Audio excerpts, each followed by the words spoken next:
स्वागत है दोस्तों आपका डेस्टिनी 144 में। आज हम राजस्थान के दक्षिणी पूर्वी पठारी प्रदेश को और गहराई से जानेंगे। दक्षिणी पूर्वी पठारी प्रदेश जो है उसको किस नाम से जाना जाता है? इसे हाड़ौती का पठार, इसे हाड़ौती का पठार भी कहते हैं। दक्षिणी पूर्वी पठारी प्रदेश का जो अन्य नाम है वो हाड़ौती का पठार है, क्योंकि यहाँ हाड़ा वंश का शासन रहा है, इसलिए इसे हाड़ौती का पठार कहते हैं। ये कौन कौन से जिलों में है? हाड़ौती का पठार जो है कोटा, बूंदी, बारां और झालावाड़, इन 4 जिलों में है। हाड़ौती का जो पठार है वो कोटा, बूंदी, बारां और झालावाड़ 4 जिलों में फैला हुआ है। अब देखते हैं जो हाड़ौती का पठार है उसका निर्माण जो है ये गोंडवाना लैंड से हुआ है। अरावली पर्वतमाला और दक्षिणी पूर्वी पठारी प्रदेश मतलब हाड़ौती के पठार, इसका निर्माण किससे हुआ है? गोंडवाना लैंड से। जो हमने पिछली क्लास में इसके बारे में बात की थी, इसका निर्माण गोंडवाना लैंड से हुआ है। गोंडवाना लैंड के बाद इसका निर्माण ज्वालामुखी उद्गार से हुआ है। गोंडवाना लैंड तथा इसका जो निर्माण है वो ज्वालामुखी उद्गार से हुआ है। ज्वालामुखी के फैलने की वजह से इसका निर्माण हुआ है। ज्वालामुखी उद्गार से आग्नेय चट्टानों का निर्माण हुआ है। ज्वालामुखी उद्गार से आग्नेय चट्टानों का निर्माण हुआ। तो हाड़ौती के पठार में किस तरह की चट्टानें पाई जाती है? हाड़ौती के पठार में आग्नेय चट्टानें पाई जाती है। अब आग्नेय चट्टानें जो होती है वो भी 2 प्रकार की होती है, बेसाल्ट आग्नेय चट्टानें और ग्रेनाइट आग्नेय चट्टानें। तो जो हाड़ौती का पठार है उधर किस तरह की बेसाल्ट आग्नेय चट्टानें पाई जाती है? कौन सी? बेसाल्ट आग्नेय चट्टानें। आग्नेय चट्टान जो होती है उसका एक प्रकार होता है, वो होता है बेसाल्ट आग्नेय चट्टानें। और ये जो बेसाल्ट आग्नेय चट्टानें होती है इनकी विशेषता होती है, इनमें अधात्विक खनिज पाया जाता है। कौन सा खनिज? अधात्विक खनिज। तो हाड़ौती के पठार में भी वही पाया जाएगा। तो हाड़ौती के पठार में कौन सा खनिज पाया जाता है? अधात्विक खनिज। इसको आप याद रखें, हाड़ौती के पठार में अधात्विक खनिज पाए जाते हैं। तो ये देखिए आप, हाड़ौती का पठार जो है कोटा, बूंदी, बारां और झालावाड़ जिले में फैला हुआ है। ये गोंडवाना लैंड का भाग है तथा इसका निर्माण ज्वालामुखी उद्गार से हुआ है। ज्वालामुखी उद्गार के बाद जो चट्टानें बनती है उन्हें आग्नेय चट्टान कहा जाता है। आग्नेय चट्टानों में इधर बेसाल्ट प्रकार की चट्टानें पाई जाती है जिनमें अधात्विक खनिज निकलता है। लेकिन इसमें एक बात याद रखें कि यहाँ पर एक धात्विक खनिज निकलता है जो कि एल्यूमिनियम है। केवल एकमात्र जो धात्विक खनिज निकलता है वो कौन सा है? एल्यूमिनियम है। और एल्यूमिनियम जो है अयस्क के रूप में निकलता है और अयस्क का नाम है बॉक्साइट। इस तरह से ये भी इंपॉर्टेंट क्वेश्चन है कि हाड़ौती के पठार में निकलने वाला एकमात्र धात्विक खनिज कौन सा है? एल्यूमिनियम। तो इस तरह से अगर आप स्ट्रक्चर से पढ़ते हैं तो आपको याद हो जाएगा। हाड़ौती का जो पठार है वो कोटा, बूंदी, बारां और झालावाड़ जिले में फैला हुआ है। ये जो पठार है किसका भाग है? गोंडवाना लैंड का भाग है। और ये ज्वालामुखी उद्गार से इसका निर्माण हुआ है। और इधर आग्नेय प्रकार की चट्टानें पाई जाती है। आग्नेय में भी बेसाल्ट आग्नेय चट्टानें और बेसाल्ट आग्नेय चट्टानें जो होती है इनमें अधात्विक खनिज पाया जाता है। और इसमें एकमात्र जो धात्विक खनिज पाया जाता है वो कौन सा है? एल्यूमिनियम। तो उसको आप देख लीजिए।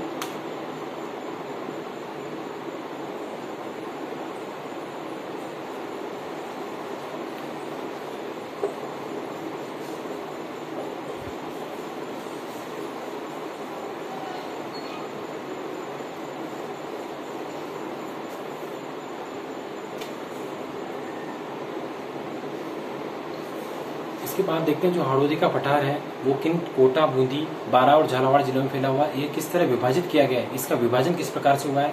क्योंकि हाड़ौती के पठार को भी अपन कितने भागों में बांटते हैं? 2 भागों में। हाड़ौती का जो पठार है, हाड़ौती का पठार जो है वो भी 2 भागों में बटा हुआ है। एक भाग है विंध्य कगार क्षेत्र और एक भाग है ढक्कन का पठार। हाड़ौती का पठार है वो कितने भागों में बटा हुआ है? 2 भागों में। एक है विंध्य कगार क्षेत्र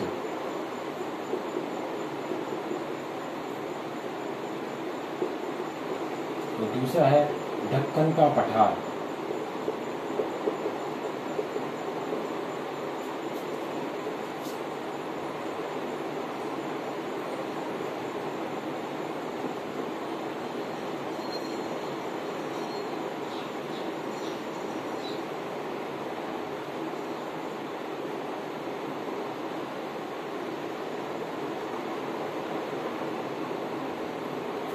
ये राजस्थान है। इसमें जो हाड़ौती का पठार है वो झालावाड़, बारां, कोटा और बूंदी, इन 4 जिलों में जो फैला हुआ है इसे कहते हैं हाड़ौती का पठार। अब हाड़ौती का जो पठार है उसके 2 भाग करने अपने। कितने? 2 भाग। एक तो है विंध्य कगार और एक है दक्कन का पठार। अब ये वाला जो भाग है,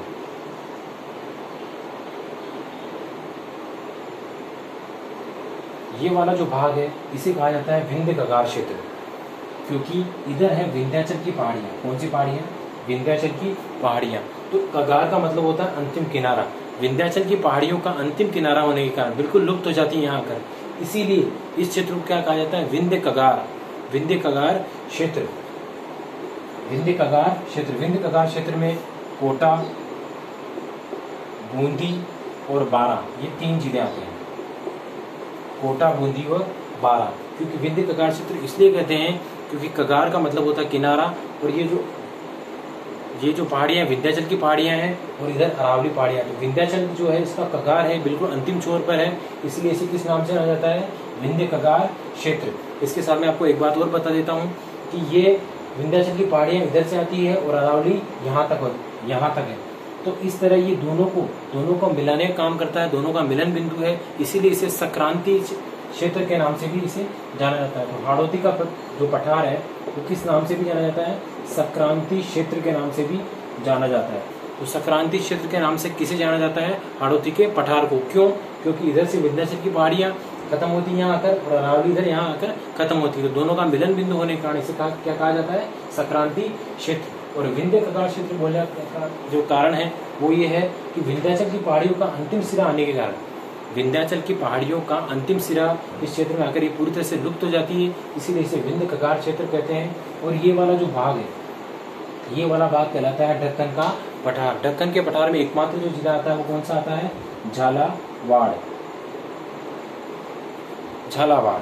अब अपन बात करते हैं, सबसे पहले इसको लिख लीजिए आप, इसके आगे बात करते हैं।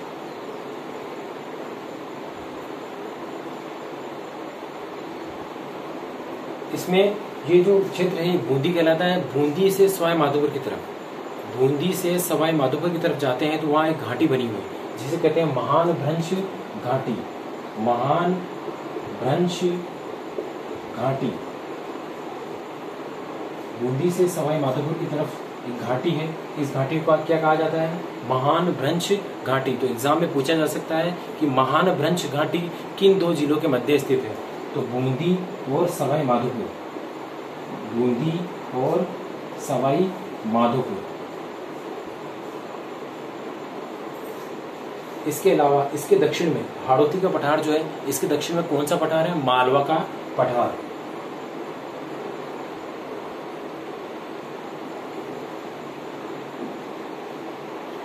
इसका अर्थ है हाड़ौती का जो पठार है वो मालवा के उत्तर में स्थित है। तो हाड़ौती का जो पठार है कहाँ स्थित है? वो मालवा के उत्तर में स्थित है, विंध्याचल के कगार पर स्थित है, अरावली और विंध्याचल के मिलन बिंदु पर स्थित है, इसलिए इसे संक्रांति क्षेत्र भी कहा जाता है।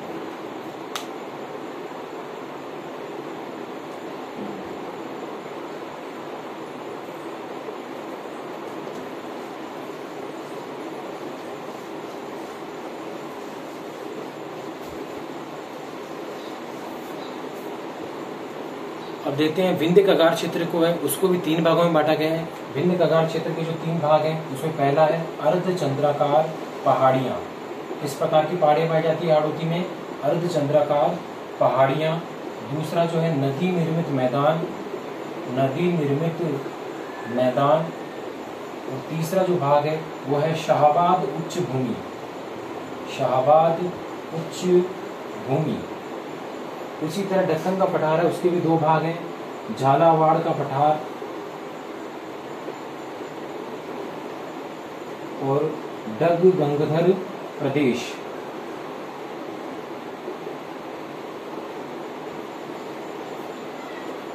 ये होगा विंध्य कगार क्षेत्र। इसके 3 भाग होते हैं, अर्धचंद्राकार पहाड़ियां, नदी निर्मित मैदान और शाहाबाद उच्च भूमि। और जो दक्कन का पठार है उसके 2 भाग हैं, झालावाड़ का पठार और डग गंगधर प्रदेश।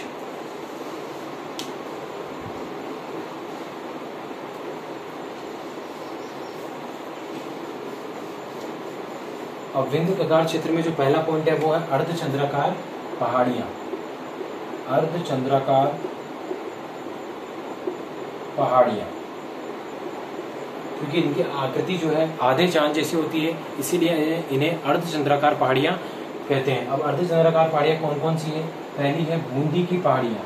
कौन सी पहाड़ियाँ? बूंदी की पहाड़ियाँ, बूंदी की पहाड़ियाँ। दूसरी जो पहाड़ी है वो है रामगढ़ की पहाड़ियाँ।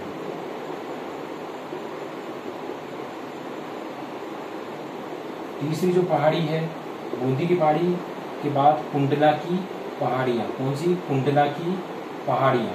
और जो अंतिम पहाड़ी है वो है मुकुंदरा की पहाड़ियाँ। ये 4 प्रकार की पहाड़ियाँ जो है हाड़ौती क्षेत्र में पाई जाती है। इनको आप बिल्कुल रट लें, ताकि क्योंकि एग्जाम में पूछा जाता है कि इनमें से कौन सी पहाड़ी अरावली क्षेत्र का भाग नहीं है, तो उनमें से एक ऑप्शन ये दे दिया जाता है, बाकी अरावली की पहाड़ियाँ दे दी जाती है। तो बूंदी की पहाड़ियाँ, रामगढ़ की पहाड़ियाँ, कुंडला की पहाड़ियाँ और मुकुंदरा की पहाड़ियाँ, ये जो चारों पहाड़ियाँ हैं ये हाड़ौती के पठार में स्थित है। अब देखते हैं बूंदी की पहाड़ियाँ कौन से जिले में है? नाम से पता चल रहा है बूंदी जिले में। रामगढ़ की पहाड़ियाँ हैं अब बूंदी और बारां में। रामगढ़ की जो पहाड़ियाँ हैं वो कहाँ हैं? बूंदी और बारां के बीच में। कुंडला की पहाड़ियाँ जो है वो है कोटा में। और मुकुंदरा की जो पहाड़ियाँ हैं, मुकुंदरा की जो पहाड़ियाँ हैं वो है कोटा और झालावाड़ के बीच में।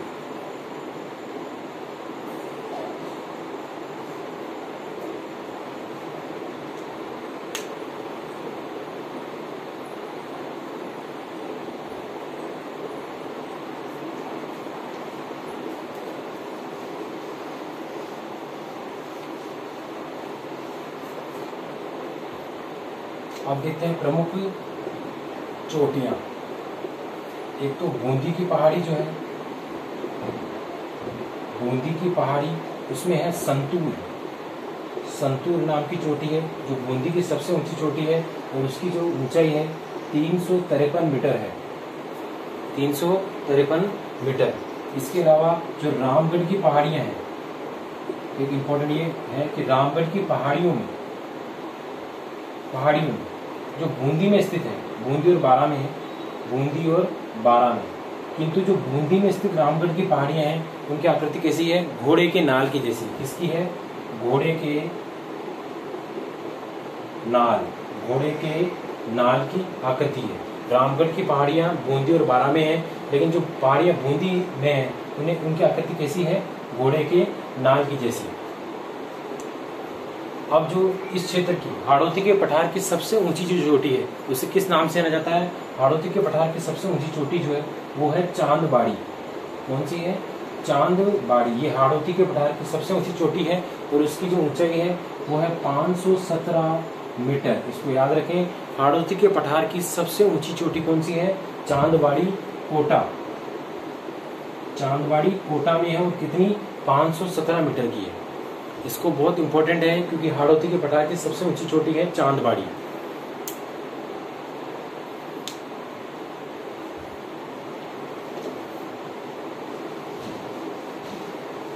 इसके बाद अपन देखते हैं दर्रे। कौन से दर्रे पाए जाते हैं? तो इधर 4 प्रकार के दर्रे हैं। एक तो बूंदी की पहाड़ियां हैं, उसी तरह बूंदी दर्रा, एक है जेतवास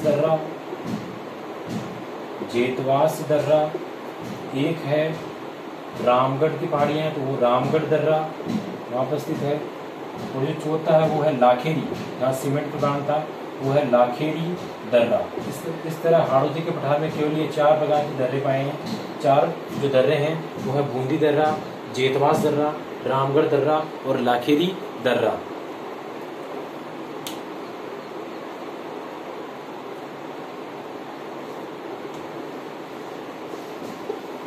इसके बाद देखते हैं नदी निर्मित मैदान। नदी, दूसरा जो पॉइंट है विंध्य कगार क्षेत्र का वो है नदी निर्मित मैदान।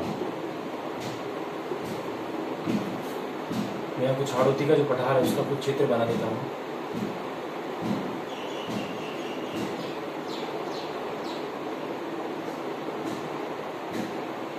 ये झालावाड़, ये बारां, ये कोटा और ये बूंदी, ये हो गया हाड़ौती का पठार। तो नदी निर्मित मैदान। अब आप कोटा में चंबल जा रही है, कोटा से बूंदी, बूंदी से सवाई माधोपुर होकर ये जा रही है, तो इसके आसपास का जो क्षेत्र कहलाता है, इसके आसपास का क्षेत्र जो है वो मैदान की तरह है, उसी को कहते हैं नदी निर्मित मैदान। तो कोटा से लेकर इसके बाद बूंदी, सवाई माधोपुर, करौली और धौलपुर। धौलपुर के बाद ये यूपी में चली जाती है। तो ये वाला जो क्षेत्र है जो हाड़ौती के पठार में आता है उसे क्या कहते हैं, नदी निर्मित मैदान। इसके आसपास का जो क्षेत्र है वो कौन सा क्षेत्र कहलाता है, नदी निर्मित मैदान। तो कोटा से लेकर बूंदी और सवाई माधोपुर में जो हाड़ौती के पठार का जो मैदानी भाग है उसे क्या कहते हैं, नदी निर्मित मैदान है। और वो किस नदी द्वारा, वो चंबल नदी द्वारा बनाया जाता है।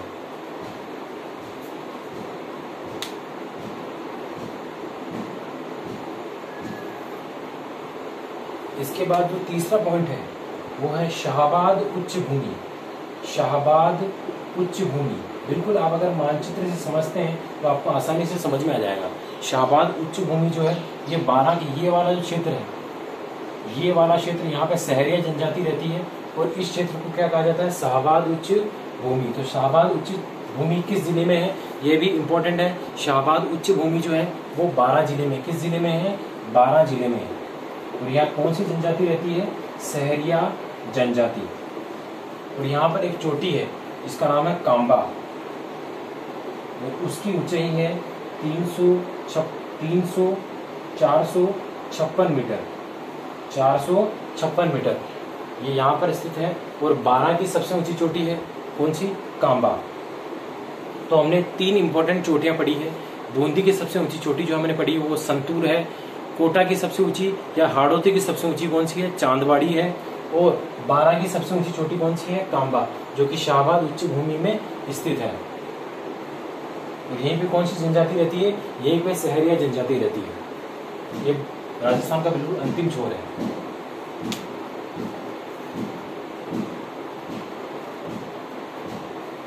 कांबा 456 मीटर।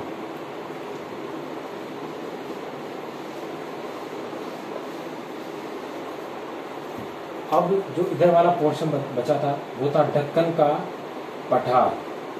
ढक्कन का पठार, ये जो ढक्कन का पठार है ये किस जिले में है, ये झालावाड़ जिले में। किस जिले में है, झालावाड़ जिले में है। इसको 2 भागों में अपन ने बांटा था, एक तो है झालावाड़ का पठार, झालावाड़ का पठार। जो झालावाड़ जिले के आसपास का ये जो क्षेत्र है इसे कहा जाता है झालावाड़ का पठार। और ये नीचे की तरफ जो है इसे बोला जाता है डग गंगधर प्रदेश, डग गंगधर प्रदेश। तो इस तरह से ये दक्षिणी पूर्वी पठारी प्रदेश को अपन ने पढ़ा है। इसकी और जानकारी अपन अगले जो क्लास में लेंगे। इस चीज़ को आप आराम से पढ़ें, इस मानचित्र के आधार पर इनको समझें। और ये जो है सफिशिएंट है, इसमें से बाहर कोई क्वेश्चन नहीं जाएगा। और ये जो समझाया गया है इसको अगर आप संरचना के आधार पर देख, जिस तरह से समझाया गया उस आधार पर अगर आप पढ़ते हैं तो इसीलिए आपके आसानी से दिमाग में बैठ जाएगा। तो अगला जो पॉइंट है वो अपन अगली क्लास में पढ़ेंगे।